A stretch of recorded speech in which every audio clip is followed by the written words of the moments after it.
¿Cómo están? Bienvenidas, bienvenidos al escenario del poder. Comienza Stock disponible por Vía X. Conversaciones necesarias en este Chile que estamos escribiendo entre todas y entre todos y en Vía X, en tu propia vida. Mucho que conversar, mucho que reflexionar. Comenzamos el programa de hoy, nuestro entrevistado de hoy, nuestra conversación de esta noche con el siguiente titular. Se trata del Paco Gate. Fiscalía pide más de 20 años de cárcel para exdirectores de Carabineros. ¿Qué significa esto? Ahí están los tres directores que se están pidiendo, ¿no? Gordon, también está Jure y también está Villalobos, ¿no? De izquierda a derecha en su pantalla. Más de 20 años incluso para un par de ellos pide la Fiscalía. ¿Por qué? Porque se destapó un fraude importante en gastos reservados. Y quien destapó en la prensa este escándalo, ¿no? Fue el periodista Mauricio Baibel, quien está con nosotros para explicarnos en qué va todo esto. Don Mauricio, bienvenido, ¿no? Y felicitaciones nuevamente por este tipo de reportaje. Para eso está la prensa también, ¿no? Supuestamente, sí. Bueno, te cuento, ¿no? Sí. La verdad es que se está llegando a etapas finales del juicio, digamos, falta todavía bastante, pero la etapa en que ya la Fiscalía está acusando formalmente y pidiendo los que tú señalabas, los 24 años de cárcel para unos dos y 14 para otros, ¿no? Gordon 14 y los otros dos más de 21. Claro. Y recordémosle a la gente, ¿no? Estamos hablando de un fraude multimillonario de más de 30.000 millones de pesos defraudados, digamos, en solo la lista Paco Gate, sin considerar la lista gastos reservados, ¿no?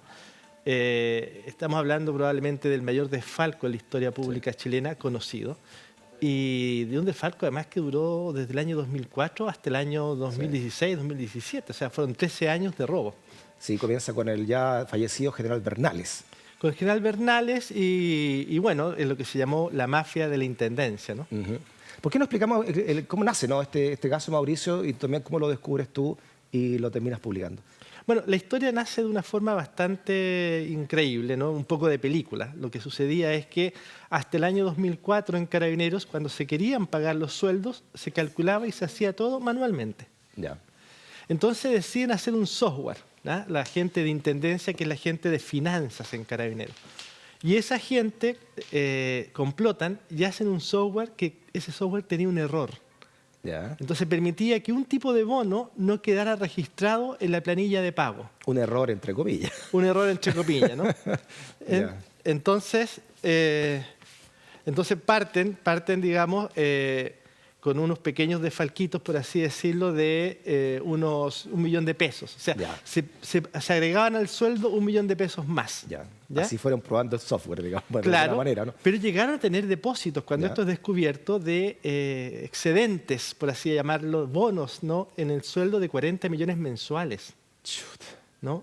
O sea, desde que se descubre, desde que está la primera alerta que le entrega un funcionario de un banco en Punta Arenas, desde que se da la primera alerta de que hay algo extraño, hasta que ya se les formaliza, que son alrededor de 8 meses, esta gente termina robando otros 1.200, 1.500 millones de pesos más. O sea, ya cuando ya estaban descubiertos, cuando ya eran investigados, se roban otros 1.200 millones de pesos más. ¿Y eso se llamó el caso de la Intendencia? Esto es lo que se llamó el Paco Gate, y a los que hicieron esto se les llamó la mafia de la Intendencia, ¿no? Perfecto. ¿Y cuándo entran ya a tallar entonces los generales directores en este caso, ¿no? Porque ¿tenía conocimiento aquí el alto mando de Carabineros de esto? Mira, hay una frase que la dice el jefe de finanzas justamente de esa época, ¿no? Cuando va a declarar a la Fiscalía, ¿no? Lo primero que dice es, ok, yo le informaba al alto mando y los gastos reservados y todo el dinero que sacábamos, yo lo metía en sobres y se los pasaba a los generales en sus manos. Y ahí estalla también entonces a otra línea de investigación, que es con los gastos reservados. Porque el hombre de las finanzas está diciendo, yo robaba el dinero. El alto mando sabía. Chuta, ya. O sea, pero no solo él, sino que luego van los subalternos, por así decirlo, los coroneles, van a declarar a la justicia. Van a declarar primero a Carabineros y después a la Fiscalía. Y se producen unas escenas que son increíbles. Por ejemplo, hay varios coroneles que van a declarar a Carabineros, ¿no? Iban con unas mochilas y decían, bueno, vengo aquí a devolver 80 millones. Vengo aquí a devolver 30 millones que robé. Uno de los que está involucrado, el coronel Nail, ¿no? Él declara, él confiesa que en su departamento, acá, justamente acá, cerca de Plaza Italia, tenía 600 millones en efectivo. O sea, el software funcionaba perfectamente entonces. Ahora, imagínate, él confiesa que en su casa tenía 600 millones. 600 millones. Al más puro Y era- estilo Breaking Bad, Y era ¿no? un coronel, o sea, estamos hablando Era un coronel. que para arriba quizás que pudo haber ocurrido. Ahora, para que la gente entienda, el robo estimado es de 30.000 millones de pesos, ¿ya? En 13 años. De esos 30.000 millones de pesos, al final terminaron participando más de 100 policías, de generales a policías rasos, ¿no? Oye, y Mauricio, ¿cómo salta entonces este caso del software, ¿no? de manera de robar, ¿no? ¿Cómo salta al gasto reservado el escándalo que tiene ahora los generales directores con... Bueno, porque justamente lo complicado. que sucede es que empiezan a investigar esta arista, viene esta confesión de que se distribuían los gastos reservados, ¿no? Y la Fiscalía empieza a investigar qué se hacía con los gastos reservados. Y empiezan a aparecer unos gastos bastante ridículos. Por ejemplo, compras semanales de 150.000 pesos en chocolates varsovian, ¿no? Unas compras de 38 zapatos de lujo para la esposa de los embajadores, electrodoméstico para las agencias de noticias. Ya. Pero nada de eso era real. Yo cuando estuve investigando esto, me acuerdo, fui a hablar con unos colegas de una agencia de noticias y me decía, pero si jamás nos han entregado nada, Carabineros. Entonces ellos ponían que gastaban el dinero en esto, pero era para ellos mismos. ¿Cómo es la figura del gasto reservado? Que es lo mismo que tiene también, saltó también ese escándalo al mundo militar y tiene también a los comandantes en jefe complicado ante la justicia también por esto, ¿no? Probablemente los gastos reservados debe ser una de las figuras de política pública más irresponsables que hay.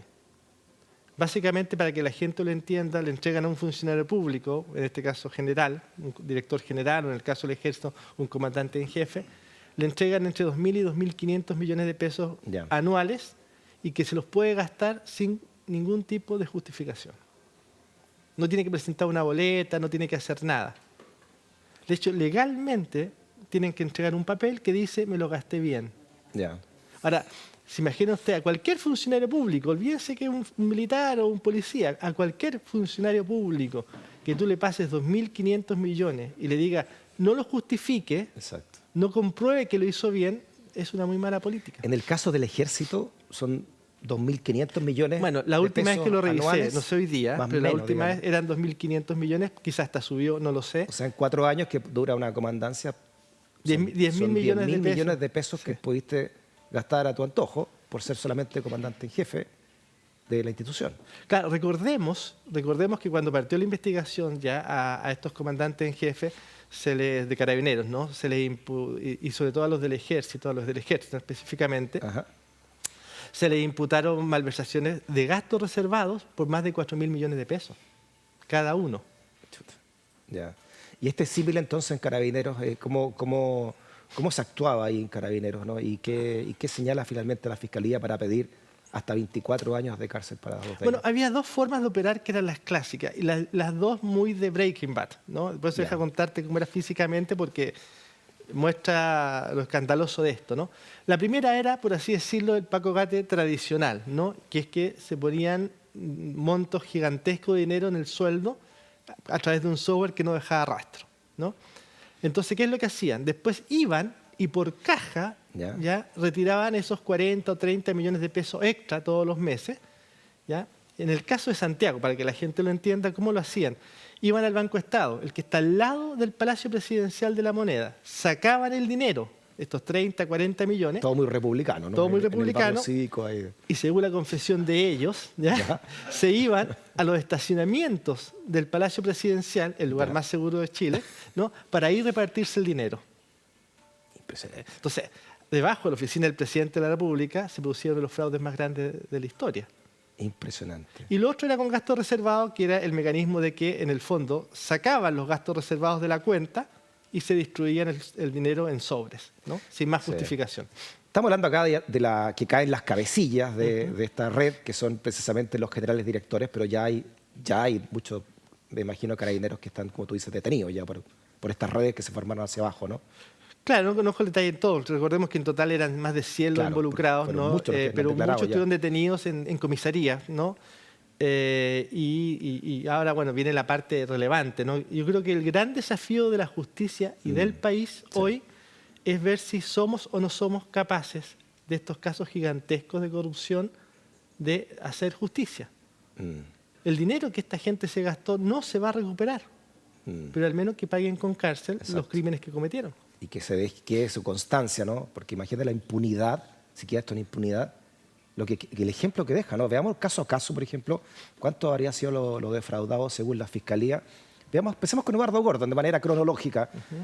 Años como general director, del 2008 al 2011, se habría apropiado de 77 millones de pesos, vamos a redondear cifras, ¿no? Y además de $10.000. Fiscalía solicitó para él 14 años de cárcel. ¿Qué nos puedes decir de Eduardo Gordon? Bueno, es uno de los generales que participa en esto según la Fiscalía, ¿no? Y evidentemente tiene que haber estado informado de esto y también del funcionamiento de la mafia y la intendencia, ¿no? Hay algo que es súper claro y es que cuando son más de 100 los involucrados en algo, ya no es un secreto, ¿no? Es algo público. Sí. De hecho, hay una historia que es muy entre dramática y simbólica de lo que sucedía. Ya es que en algún minuto hay un coronel, ¿no? Que tiene a su mujer y a su esposa con cárcel terminal y van donde estos líderes de la mafia y la intendencia y les pide ayuda. Ya. Entonces los tipos le dicen, ningún problema, te metemos al negocio, pásanos tu cuenta corriente. Entonces a través de él limpian 600 millones, mira. pero le pasan 40 para que pueda ir en apoyo de su familia. Era una mafia, entonces. Es una mafia. Impresionante. Oye, claro, partimos con Gordon en 2008, pero esto, como tú señalabas, que esto comenzó antes con Gordon, con Bernal. Me imagino que no está, como está muerto, No está la investigación. no está la investigación, pero esto comenzó antes. Esto parte del 2004. De hecho, el coronel Nail, que es el que cuenta que tiene 600 millones, que tenía 600 millones en el departamento de su casa, él, si no me falla la memoria, es quien también cuenta que hay una reunión, de que se ponen de acuerdo y que van a empezar a trabajar con este software simulado, ¿no? Ahí está Bernales, ¿no? Que falleció en un accidente aéreo mientras estaba en Centroamérica. Y hubo todo, ¿te acuerdas que se le denominó el general del pueblo? Hubo unas manifestaciones de dolor popular por este accidente. Sí, y claro. hay una calle que anda en Ñuñoa, donde está la comisaría de Ñuñoa, que lleva su nombre. La calle que lleva Claro, efectivamente. en homenaje, en honor a este general, ¿no? Con el cual habría comenzado todo esto. Como este comenzó desfalco. todo, justamente. Oye, ya, vámonos con el siguiente caso, que es Bruno Villalobos, ¿no? Ahí tenemos la gráfica para ver de cuánto se le acusa de apropiación indebida. Años como general director, 2015-2018, se habría apropiado de 68 millones y $2.100 también, ¿no? Fiscalía solicita para él 24 años de cárcel. ¿Por qué unos 24 y otros 14? No sé en qué va eso, los montos. Imagino el tema de cooperación, antecedentes anteriores y todo ese tema, ¿no? La forma del delito. Pero bueno, eso ya tendrá que justificarlo la Fiscalía en tribunales, ¿no? Pero claramente, bueno. Ahora, hay algo importante señalar también, ¿eh? Una cosa es lo que la Fiscalía logra comprobar, ya que fue defraudado, y otro lo que efectivamente haya sido defraudado, ¿no? Son dos verdades distintas. Sí, ¿qué perfil podemos hacer de Villalobos? Quizás mucho más político, ¿no? Cercano. Es un hombre que tuvo una alta exposición pública, que de hecho es quien aparece denunciando, no denunciando, pero haciendo público el caso Paco Gate. Pasó tanto en el Paco Gate como en el Milico Gate que hubo generales que salieron públicamente a decir que esto era inaceptable y después aparecieron involucrados, ¿no? Sí, es muy común eso, ¿no? Es muy común, de hecho. En las películas de mafia al menos es muy común. Sí, sí, claro. Y este Villalobos estuvo también en el caso Huracán, ¿no? En el caso Huracán. Es un hombre que viene de los servicios de inteligencia de Carabineros, ¿no? Entonces es un hombre que claramente tenía que haber sabido lo que estaba pasando desde antes y cuando ya estaba en alto mando también. Oye, y no lo retira la presidenta Bachelet, sino que lo retira el presidente Piñera en su segundo mandato. Él fue un hombre bastante cercano, de confianza de la presidenta Bachelet, según lo que todos cuentan, digamos, y claramente, bueno, no lo retira incluso pese al caso Huracán. Increíble eso, ¿eh? Bueno, entre estos dos generales hubo otro, ¿no? Que es el general Jure. Veamos de qué se le acusa a Jure. Gustavo González Jure, en realidad se llama, ¿no? Años como general director, 2011-2015 se habría apropiado 122 millones de pesos y $4.000. También se solicita para él 24 años de presidio. Gustavo González Jure. Claro, bueno, es lo otro, es un general que también aparece muy mencionado en todo lo que tiene que ver con la cooperativa de Carabineros y otra serie de fraudes que nunca se han terminado de investigar. Y es, claro, uno de los sindicados por ese tipo de delitos, ¿no? ¿En qué está hoy todo esto, crees tú, Mauricio? Bueno, estás trabajando en otras cosas ahora, no estás de lleno en esto, pero ¿qué marcó, crees tú, un antes y un después, este caso en Carabineros, en el sistema de gastos reservados y la transparencia de Carabineros?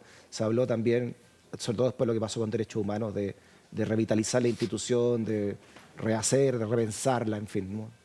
Yo creo que tenemos una deuda pendiente ahí como sociedad con qué hacer con Carabineros. O sea, estos temas de corrupción no están resueltos claramente y los temas de derechos humanos mucho menos, ¿no? Si bien han habido algunos pocos uniformados, procesados, condenados a raíz de lo que sucedió en el estallido social, la verdad es que creo que tenemos una deuda con Carabineros y también con el Ejército. El otro día apareció una noticia de que incluso estaban vendiendo misiles. O sea, cada vez que aparecen, por ejemplo, temas de compra de armas, compra de balas, en fin, hay involucrados, ¿no?, carabineros. Hace poco recordemos que en el caso de la Araucanía aparecen 2 carabineros vinculados trabajando con una organización mapuche para el robo de madera. Entonces yo creo que... Está la denuncia del ex capitán Toledo, claro, empresario maderero, que dice que con nombre y apellido, ¿no? Carabineros en servicio le cobraban a él como seguridad para transportar su propia leña. No, claro, yo creo que tenemos un problema con Carabineros de que no se ha terminado de sancionar a los responsables de corrupción, no se ha ingresado completamente en los sistemas de control y tenemos por otro lado un problema que tiene que ver con derechos humanos que claramente hay una actitud de reticencia todavía del alto mando, ¿no?, de entregar la información pertinente. Fíjate que revisando la investigación, que es secreta, pero bueno, de alguna forma la revisamos, una de las cosas que más llama la atención, por decirlo de alguna forma, es la continua falta de apoyo de la policía a la investigación. Llega a ser casi burlesco, te diría yo, cuando la fiscal Jimena Chon les pide algo y esa solicitud de información a veces demora más de un año en que se la entreguen, ¿no? Que es una forma de obstaculizar la justicia. Sí, a propósito de derechos humanos, ¿no? ¿Qué te parece este titular, Mauricio, también? Que precisamente habla, ¿no?, que Amnistía Internacional pide a fiscal Javier Armendáriz que formalizara al general director de Carabineros. Dice que observadores de esta institución, ¿no?, de la causa en contra de altos mandos por violación de derechos humanos durante el estallido social, realizó una acción urgente que llama al fiscal a imputar a los investigados y para ello dispuso una carta para que los ciudadanos pidan cuentas a Armendáriz. Armendáriz está en manos de esto, pero ¿por qué crees tú que el gobierno del presidente Boric confirmó en su cargo al general director Yáñez? No lo sé, no voy a hipotetizar sobre eso. Sí creo que es muy complejo que el general Yáñez esté en el mando, porque hay demasiada evidencia de que ellos tenían conocimiento y de que tomaron prácticas que significaron violaciones masivas de derechos humanos de miles de chilenos, ¿no? No de uno o dos, de miles de chilenos. Sí. Hay una decisión que toman ellos, esto es un reportaje que publicamos en CIPER, ¿no?, hace unos días atrás. Cuando empieza el estallido social, ya el general Rosas, Mario Rosas, ¿no?, decide formar lo que se llama una plana mayor, que es un tipo de orgánica específica para situaciones especiales, ¿no? Ya. Y esa plana mayor, donde estaban involucrados los principales generales de Carabineros, entre ellos Yáñez, tomaba las decisiones de qué hacer día a día. Ellos tenían reuniones 3 veces al día, ¿no? Y hay un evento que es bien particular, ¿no? Hay un ¿Durante el estallido social? Durante el estallido social, por lo menos en los primeros momentos, ¿no? Yeah. Mira, cifras. Durante el estallido social se dispararon más de 2 millones de perdigones. O sea, no es que hubo un exceso, no, se dispararon 2 millones de perdigones, ¿no? Que hoy día se quiera cambiar todo y una cosa distinta. Se dispararon 140.000 bombas lacrimógenas. 140.000 bombas lacrimógenas sobre población civil. Hay un informe de un experto justamente de Amnistía Internacional que está en la carpeta ahí, un extranjero, ¿no? Su declaración está en inglés, pero él básicamente lo que dice es que en toda su experiencia nunca en ninguna parte del mundo, ni en Irán, ni Zimbabue, ni en ninguna parte vio algo así contra la población civil. O sea, el nivel de violencia desatada por el Estado contra la población civil no se había visto nunca. Sí, ahora el entonces director del INDH, Instituto Nacional de Derechos Humanos, Sergio Mico, dijo que esto no era sistemático, esta violación de derechos humanos, lo mismo que dice ahora el fiscal nacional Ángel Valencia. Yo creo que no- ellos van a tener no es grandes sistemático. complicaciones de cara a la historia para sostener eso. Yo creo que a mí estos tiempos me recuerdan mucho ciertos negacionismos post-dictadura o incluso la dictadura, ¿no? En que se negaban las violaciones de los derechos humanos, se negaba su sistematicidad. Yo creo que Mico, Valencia y todos los que hoy día están negando la existencia de violaciones masivas de derechos humanos y sistemáticas van a tener mucho problema para sostener eso en la historia. Sí, tenemos más de 400 jóvenes con trauma ocular. 3 o 4 de ellos ya se suicidaron también por este motivo y 12 completamente ciegos, ¿no?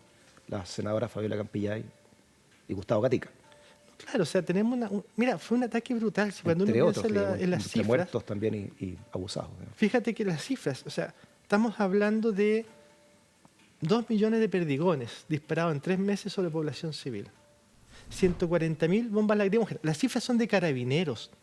No son cifras que a uno se le ocurrió. Estas son cifras oficiales de Carabineros, ¿no? O sea, piensa que incluso, todo esto está en las investigaciones de CIPER, tuvieron que abrir los arsenales de guerra del ejército para pasarle más munición a Carabineros.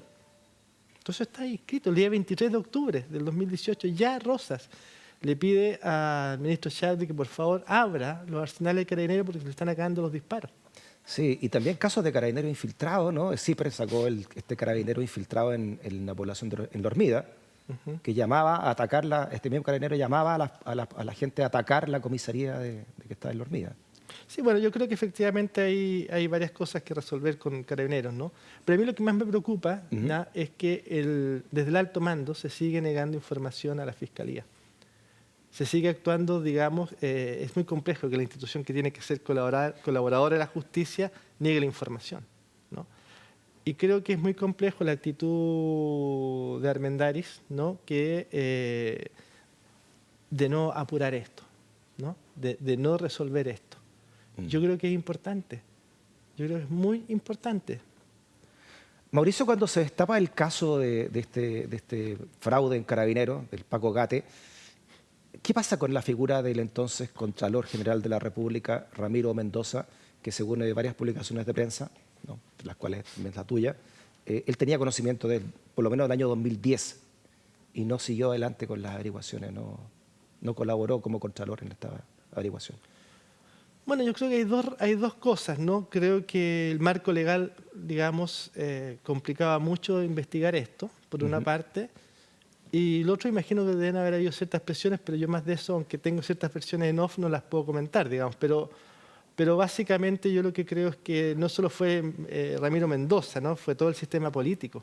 O sea, una de las cosas que a mí me parece más... Presidente del Colegio de Abogados también. También, pero hoy día una de las cosas que a mí me parece más importante destacar, que creo que además es el valor del periodismo, es que después de estos reportajes se acabó, digamos, la ley reserva del cobre. Y que fue ponerle un coto al robo, al menos un coto. Con lo cual comenzó todo esto, la lista del Milico Gate, Del Milico Gate, que tú destapaste por cómo se estaban robando, ¿no? Defraudando a través de la ley reserva del cobre mucha plata de todos nosotros, ¿no? Fíjate, otro día estaba recordando para hacer una clase, y el dinero que se mandó a armas, ¿no? A compra de armas en un país en paz, equivalió o equivale todavía, si uno hace el cálculo, a la construcción de 3.200 colegios de excelencia. Es así de brutal. 3.200 colegios. 3.200. Mauricio, me acuerdo que siempre cuando hablamos de este tema, hablamos también de que el problema de que esto llegue a estos altos mandos y queden en la impunidad, es que pasa con toda la gente honesta que trabaja en Carabineros, ¿no? Toda la gente honesta que trabaja también en el mundo militar, ¿no? que por supuesto que existen, ¿no? Cuando miran para arriba y dicen, chuta, si estos gallos que son los jefes nuestros lo hacen y quedan impunes, ¿qué queda para el resto, no? Claro, ahora muchos de los que incluso hicieron denuncias de esto terminaron siendo expulsados, sacados del ejército de Carabineros, ¿no? Y evidentemente mucha de la información que uno recogía provenía de esas personas, ¿no? De esas personas que habían sido testigos de estas conductas, ¿no? Que la habían denunciado o que las sabían y querían denunciarlas, ¿no? O sea, hubo persecución interna hacia quienes quisieron denunciar esto. Capitán Harvey, ¿te acuerdas? También uno de Claro, bueno, ahora en el caso de espionaje que me afectó a mí y que afecta a otros militares. El espionaje que tú sufriste junto todos con ellos también, por claro. supuesto. Pero ahí tienes un buen ejemplo, ¿no? Hoy día el jefe de inteligencia logramos meterlo preso, el jefe de inteligencia del ejército está preso, ¿ya? Y el juez, que de forma maliciosa también dio la orden de espionaje, también estuvo preso y ahora, bueno, por un tema procesal está fuera, pero esperamos prontamente Claro, también él dice que tiene encarcelarlo. fuero, ¿no? Este juez. Él dice que tiene fuero, que por eso que hay un problema Claro, pero ahora ahí está alegando que legal. está con problemas de insania mental. Entonces, Ah. vamos, habrá que revisar los juicios, los fallos. Hay gente que deja huella, entonces, ¿no? Claro. En ese sentido. Oye, entonces, en resumen, Mauricio, ¿qué esperas tú de la justicia, pero también qué esperas tú del Poder Ejecutivo, del gobierno, ¿no? Respecto también de estos casos que hemos conversado, ¿no? ¿Qué señales, al menos, hacia la ciudadanía? Mira, yo espero que seamos capaces de avanzar en justicia. Hay algo que a mí me gusta siempre considerar, ¿no? La larga historia de la humanidad, hay solo 2 países que en temas de derechos humanos han hecho verdad, justicia y memoria, que son Chile y Argentina, nadie más en el mundo. Yo espero que ese ejemplo que le dimos al mundo en materia de derechos humanos también se lo demos en materia de corrupción. Creo que es súper importante que la corrupción policial, militar, se pare. Porque si tú no paras esta corrupción, va a seguir pasando lo que está sucediendo, por ejemplo, con los misiles que se venden a los narcos. ¿Y esos misiles quién se los vende? Militares le venden misiles a los narcos. Sí. Policías que negocian protección a los ladrones de madera en el sur. O metralletas UCI y municiones que llegan también a bandas narco. Exacto. Pero eso es porque no estás parando la corrupción. Entonces la responsabilidad de la Fiscalía es súper importante. Entonces cuando el fiscal Armendáriz decide no hacer esto, Sí. está dando una señal para allá también. Y eso es Sí, muy complejo. ¿Qué esperas de la jueza Ana María Osorio que reemplaza ahora a Romy Rutherford en el caso del Milico Gate? Bueno, más que esperar algo, porque no tiene sentido que uno espere o no espere, yo espero que la justicia en general, más que ella en particular, que la justicia en general logre al menos sancionar a los comandantes en jefe del ejército que participaron de estos desfalcos, ¿no? Al menos ellos. Porque claro, no tiene un sentido que encarcelen a los cabos, a los militares rasos y que los generales queden libres. Sí. ¿Y qué huella deja Romy Rutherford, crees tú, ¿no? Que abrió, ¿no? Al menos la senda de investigación? Bueno, de Romy gastos Rutherford, que fue reservados? la anterior ministra que investigó el caso Milico Gate, yo creo que hizo una investigación sumamente acuciosa. Fue tan buena que se cambió la ley para que ella pudiera seguir en el cargo. Exacto, investigando. la quisieron sacar, ¿no? O sea, Sí. remover varias Creo que veces. hizo un gran trabajo y que no le dio el tiempo para cerrar la investigación, pero creo que hizo un gran trabajo, ¿no? Ahora, claro, le pasó un poco lo del juez Guzmán, que no alcanzó a condenar. Claro, ella había pedido una prórroga, se la dieron y después pidió otra prórroga 6 meses y No se la dieron. no se la dieron y nombraron hasta otra jueza, en el fondo. Exacto. Sí.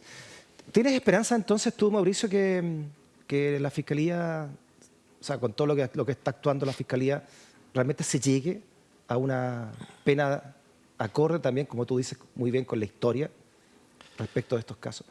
Creo que es un camino largo todavía. Creo que los fiscales están investigando. Creo que la justicia, el caso Milico Gate también se ha investigado mucho. Pero creo que los chicos y las chicas malos, por decirlo de alguna forma, ¿no? Van a hacer grandes movimientos para influir en la Corte Suprema, para influir en el poder político y tratar de zafar, ¿no? Me imagino además que quedarán gente que perteneció a estas redes aún activos en Carabineros. Imagino que sí. A mí lo que me preocupa mucho es también la influencia del ejército en la Corte Suprema, ¿no? No te olvides tú, por ejemplo, que el mismo abogado mismo abogado privado, ¿no?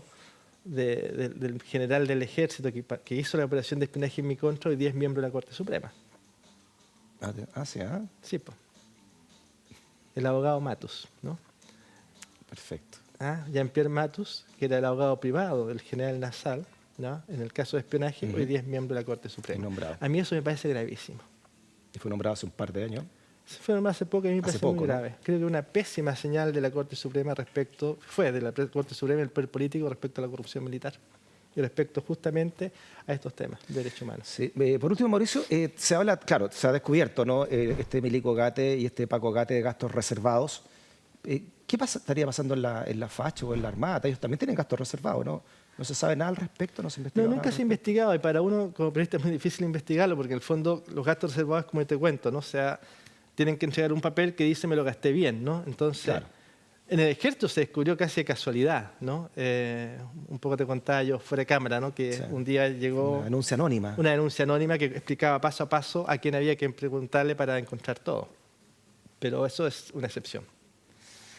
Mauricio, a nombre del equipo, muchas gracias por tu entrevista y tu conversación. Que estés muy bien. Okay. Hacemos una pausa, seguimos reflexionando sobre el país desde este Living Ciudadano, desde esto disponible desde Vía X. No te vayas de la sintonía.